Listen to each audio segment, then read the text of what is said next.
Hey, Squad Fam. So we came to Raymond Hall, one of the most historic places in Oyster Bay, Long Island, but also said to be very haunted. So we are taking the very nice tour by the lovely lady with the same name as my mother. We're going to go in this house and we will show you. But look at the beautiful garden.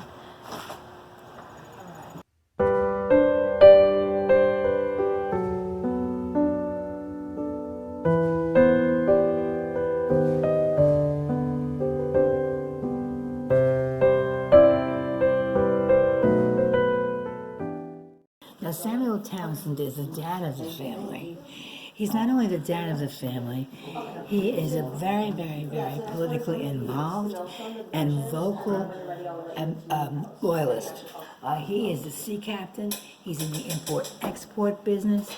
Not only is he in the import-export business, he is also a justice of the peace at one time. He was a town clerk at one time. Additionally, not only was he the town clerk at one time, he held office as the senator later on after the Revolutionary War is over. He has several ships. Additionally, he has, at this point when our story begins, he already owns about 325 parcels of land, not connected, but scattered throughout Oyster Bay. We have a very wealthy man and very much initially a loyalist. He was loyal to King George III, like so many in this part of the country. But as time goes on, we can always refer back to taxation without representation. And things are starting to change. Over the Atlantic is where all the rules are coming from. And it does affect the economy of our colonies as well. So putting all of that together, we have a man who says, no, I'm not happy with this, along with other people who felt the same way as he did. He is the father of 10 children. He marries a lady by the name of Sarah Stoddard, Stoddard. And not only does he, they do have 10 children together, but only 8 survive. 2 children die in infancy. Here we are. We have Robert Townsend. Now, Robert Townsend is the middle child of the family. He's not only the middle child of the family, he's George Washington's most accomplished spy. He is the most accomplished spy for a lot of reasons, but one reason that just outshines all the others is that his secret was kept safe from everyone. The fact that he was a spy and his secret was kept safe from everyone for over 100 years.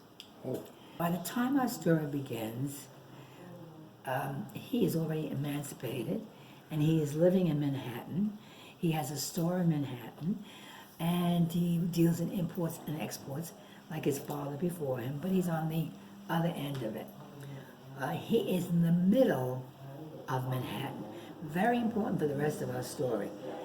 He is the kind of a guy that was kind of soft-spoken and kind of to himself.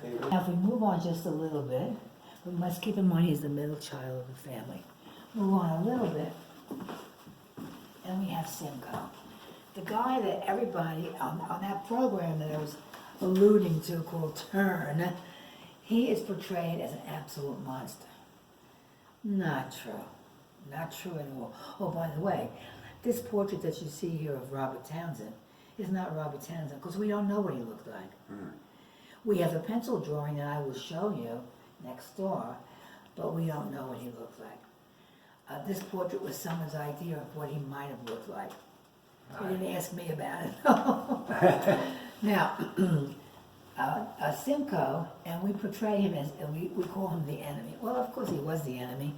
He was a Brit. He was part of the Queen's Rangers. This is an actual portrait of him.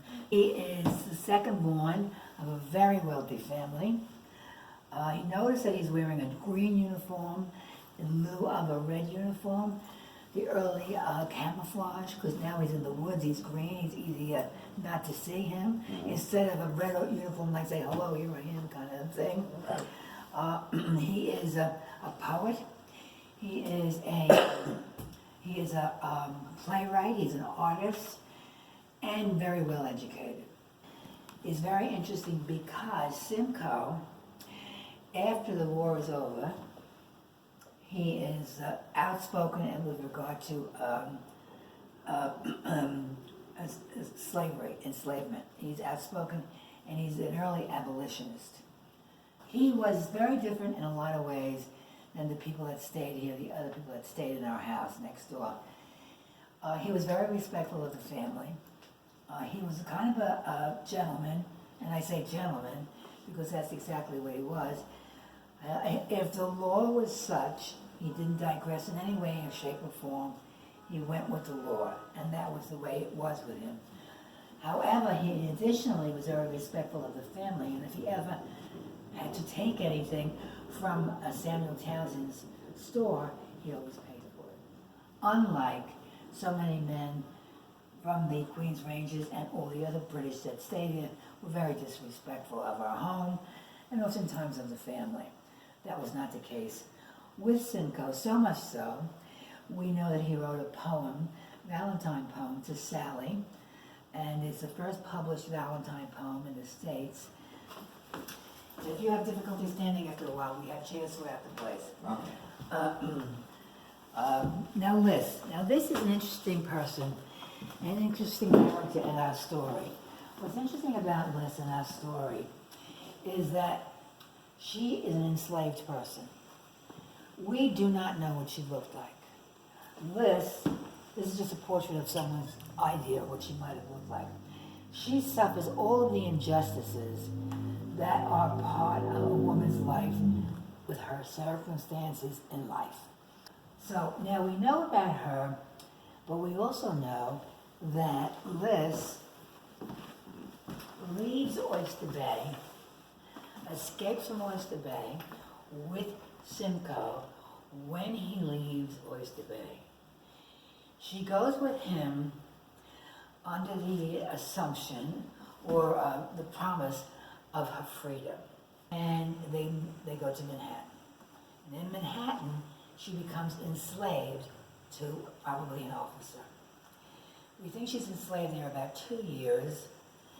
And Robert Townsend, who now is in the heart of Manhattan, gets wind of this and makes contact with him. The enslaved person, the officer that had her enslaved, is now going to England. He's leaving town. Robert finds out about it because she contacts Robert. And remember, now she can read and write, so there is a contact between the two of them. She contacts Robert and tells Robert what is going on and that she's going to be sold. Robert says, you're going to be sold, but let me backtrace it a little bit. When she leaves Oyster Bay and when she escapes Oyster Bay, Robert notifies his father several days after the fact that they recognize that she's gone. He notifies his father, and we have a letter that he writes to his father, and I'm paraphrasing. She's gone now, there's no point in looking for her, and just let it, the way kind of let it be. So now Robert finds out that in fact Liz is in New York. He finds out that she's not only in New York, he finds out all the situation that she's under because of the Queen's Rangers, and then he finds out now she's leaving. Much to his chagrin, but he does manage to purchase her. Now, she comes to live with him, but she's 3 months pregnant, so we know she has a biracial child. She has a biracial child, and now it comes to a time where Robert sells her to another woman who's a widow woman with the promise that if she's going to sell Liz and the child, let him know because he doesn't want that to happen to her. At the end of it all, we know that she does get her freedom because we have some documentation. Now, as we said, Samuel Townsend was in the import-export business and the shipping business. And here, you'll see a ledger that's an actual ledger that was kept by Samuel Townsend and his brother, Jacob Townsend. Now, Jacob, they were both in business together. This is the actual ledger from 1761 to 1762. This page is that page. And based on some of the items that are sold, you can tell what time of the year it was. And sometimes you see buttons, lots of buttons that were sold. So you know it's a time of the year maybe that they were making more clothing or uniforms, things, or a tailor was buying it. So you could tell by some of the items that were sold what time of the year it was. Here you see what I called the original or forerunner of sunglasses. And of course they're not prescription because they didn't have prescription glasses during that period of time. Here, behind here is what's called a tea brick. Now when we sent tea from one place to another, we could not send the actual raw leaf itself because if it would get to its destination, it would have been moldy and in bad condition. So what we did was we would either take all the moisture out and have dried tea leaves, or in this case with the tea brick, what we did was they took the tea leaves and they put it in a mold, and they, in technical term, they squashed the liquid out of it. Now, each company had their own design, so you'll see the design on the tea brick itself. Now you say to yourself, well, how'd you make a cup of tea with that? Well, they were able to transport it that way, and you made a cup of tea the following way. You would boil some water, break a piece of the tea brick off, throw it in the hot water, or you could scrape it off. And that's how you make tea. When the Boston Tea Party took place, of course, it was the colonists dressed up as Native Americans. But that's what they threw overboard. Let's throw that overboard. Now it expands. They had bales of this. It expands. And the legend has it that there was so much tea in the harbor that it lifted ships that were in the harbor out of the water. That's how thick it was with tea. And we killed lots of fish, so it must have been pretty smelly. So we got our point across, didn't we? And if you look at this map with all the tacks on it, and you look here, these are all ports of call that he went to. 27 ports of call. Additionally, not only 27 ports of call, but this man went on a 30-foot schooner. And let's talk a little bit about the family that we're going to talk about in the house. This here is very clear who lived in this house. You see Dad, which is Samuel, and Mom, Sarah. No doubt who Mom and Dad are, no doubt who the children are as a result of this union. No doubt whatsoever. You also notice over here, you have two Solomons, because the first Solomon died in infancy. Then I have another child born who happens to be a male, and he died, and he survives. Also, you'll notice Robert Townsend is here, middle child of the family. Additionally, Phoebe, who was only survives 1 year, she is the fourth child. But if you come over here, there's another Phoebe. So that was a custom, and oftentimes in a lot of European families, that's what happened. These are the enslaved people who lived here. Now, you'll notice that Liz is down here. Liz has Harry, and now you'll notice that Violet is her sister's child. And I want you to take notice over here. You have Gabriel Parker and Jane. They were a gift given to a lady by the name of Eliza Weeks, who married one of the Townsends. And her family gave the newlyweds a grandfather's clock that I'll show you across the way. This is an example of a happy family. It's like a holiday probably, or a Sunday afternoon. They're having dinner. You can see how opulent it is. There's lots of apples and fruit and what have you. The children seem to be very happy. They even have an animal that's sitting underneath the table waiting for scraps to fall over the table. Very joyous. At the same time, this is what an enslaved family would be doing. At the same time. You see the marked difference. It's very obvious. By identifying this book and giving credit to this book, that's how we finally here at Raynham Hall were able to realize that we did in fact have enslaved people here. Of the book on the inside, it says Townsend Family Slave Bible. That tells us that in fact we did have slaves here. That tells us that we are part of the enslaved problem. Now, when Liz leaves Oyster Bay, and I'm paraphrasing it when I say to you, he's saying she's gone already, there's no point to it. My question is, why didn't we follow her? Why didn't he want to identify the fact that she had gone? A sample of the very many ads that might have been in the newspaper regarding the enslaved people. And these ads show you how, in fact, we have runaway slave ads, how we have will be sold ads. We have lots of these. And in 1827, after 201 years, legal slavery was ended, but it finally ended in New York. These are actual shackles that were made by the local blacksmith, but these are a sample of the shackles that would have been worn. And they would wear them around their ankles and their wrists, or either or, especially if they had a history of running away. And they were transporting them from one place to another. And also, they had this you'll see it in several of the books, and they had this collar that they put around their neck, made by the blacksmith, with pokers all around. So the person could not move their head either way, just be straight. Now, this is the Battle of Long Island that takes place August the 27th, 1776.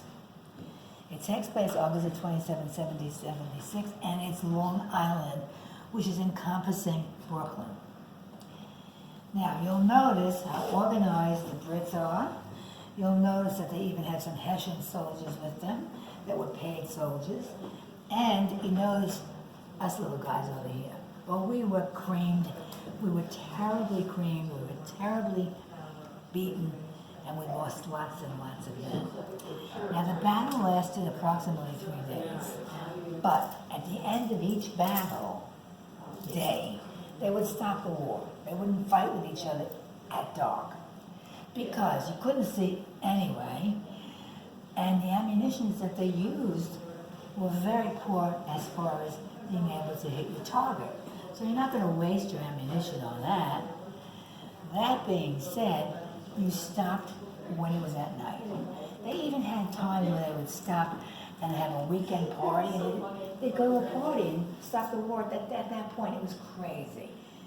So now, by the third day of our battle on Long Island, this terrible fog forms over Long Island. And it's so deep and dense, you can't even figure out your hand in front of your face. You can't.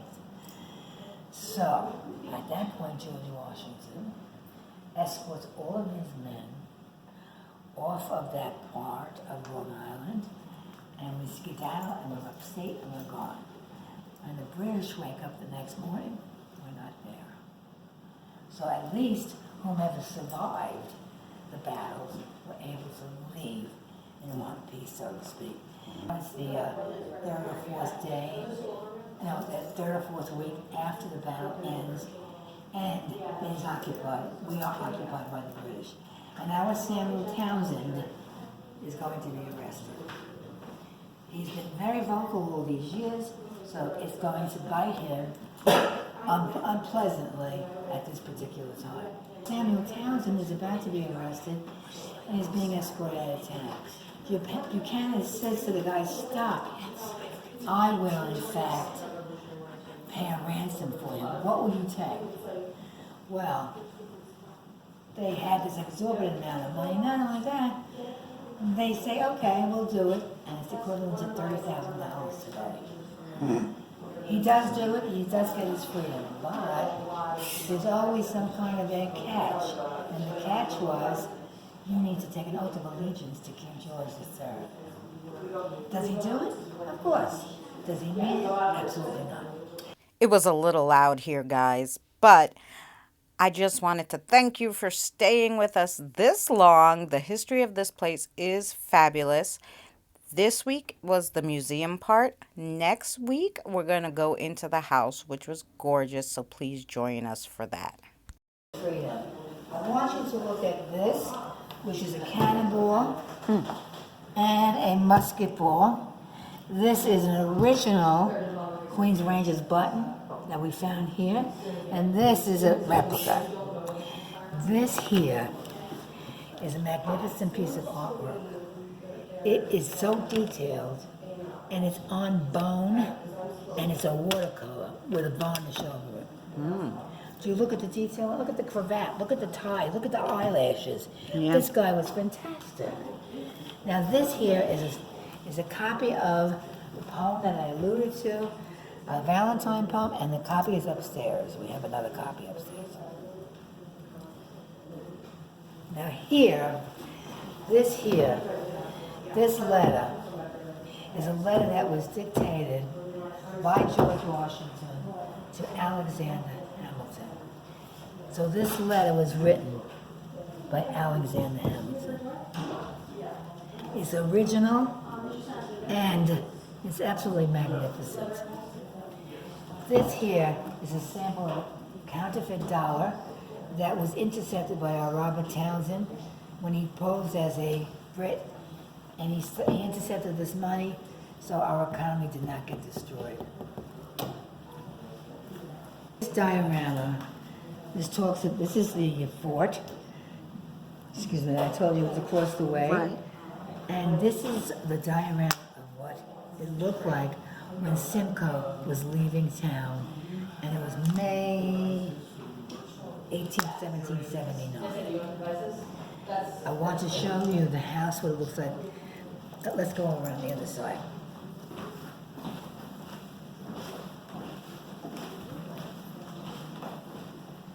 This represents that house. This is the house we'll be going into across the way. This building next to it would have been his brother Jacob's house, and Jacob lived there. He was partners with Samuel in their business. Samuel winds up taking care of Jacob's family, his wife and children, because Jacob passes on. The footprints is the same. We have a dirt floor. Now this here is this is the Masonic Lodge. It's there now, and the footprints are still the same. And we even still have a dirt cellar, which is really cool. Now this here is Snowder's drugstore across the way at the corner. Same footprint. You look in the front of the wagon. In the very front of the wagon, you'll see like it looks like it's a false bottom. We think that's where Liz hid when she escaped that day. Which is the colonial interpretation. The second part of the house that you see to the left and the back is the Victorian part of the house. Fast forward just a little bit. The Revolutionary War is over, and that goes on, and what have you. And now, the next part of our story is the house is about 100 years known as the homestead in 8 rooms. The great-grandson of the original owner, by the name of Solomon, realizes that this house and the property is still available, and he buys it from the family, the rest of the family, the rest of the Townsend family, because he wants to make it a little summer place. He's living in Manhattan, a big city, and he wants to come to quote-unquote the country. So he comes here, and he uses this house as a summer place. So he moves out here. And eventually he makes this into, from a 4-room to an 8-room house. When he gets it, he makes it into a 23-room villa. It becomes a Victorian villa at that point. Now let's fast forward just a little bit more. Years pass, time goes on, not only that, what happens is the family starts to disperse. They don't have as much money as they used to have, And they make this house into a boarding house. Let's fast forward and someone else enters the story. A guy by the name of Morton Pennypacker. You can't forget that name. Now Morton Pennypacker is doing research in the Library of Congress in Washington, D.C. He's doing research on the spy ring. He starts to look through at some of the documentation, and he sees that the handwriting of Robert Townsend, or actually, what they didn't know was Robert Townsend, he sees the handwriting, it's very familiar. He sees the handwriting that signed by Corporal Spy Jr., and he's convinced he's seen his handwriting someplace else. He starts to look at some of the records, and he notices there's a similarity between the handwriting of Corporal Spy Jr. and this other guy, possibly Robert. He has them come in, experts come in and they do their research, and finally they find out Robert Townsend was in fact Corporal Spy Jr. That was over 100 years later. Now this house becomes important, historically important. Decision in the town of Oyster Bay. The town of Oyster Bay has purchased the house. They own the house, and we are at Raynham Hall, Friends of Raynham Hall, we take care of the house. That being said, because of the rules of the American Revolution, and because of Pennypacker, this house is still standing. So let's go in here. Stay tuned for next week's episode of Sinister Sunday on location when we go inside this gorgeous house. If you guys want to help out this museum and give a little donation to help, I mean, this woman did an awesome job telling us the history and showing us around. I will leave the link down in the description below. Thanks for watching, and we'll see you on the next adventure.